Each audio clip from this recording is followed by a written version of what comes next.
সেবা নেওয়ার জন্য যখন একজন ডাক্তারের কাছে যেতে হয়, প্রথমে একজন এমন ডাক্তারের কাছে যেতে হয় যে ডাক্তার নিজে চিকিৎসা করবেন না, তিনি অন্য কারো কাছে রেফার করবেন।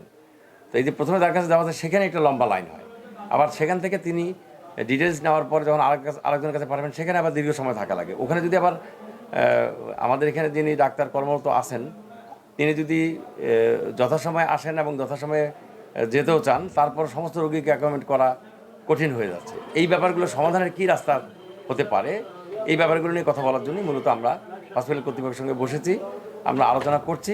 আশা করি আমরা সুন্দর একটা সমাধান বের করতে পারবো এবং আমাদের এই এলাকার, আমাদের সদর উপজেলার, বিশেষ করে এটা যেহেতু জেনারেল হাসপাতাল, গোটা জেলার রোগীদের চিকিৎসা সেবা দেওয়ার ব্যাপারে আমরা একটা কার্যকর ব্যবস্থা নিতে পারবো।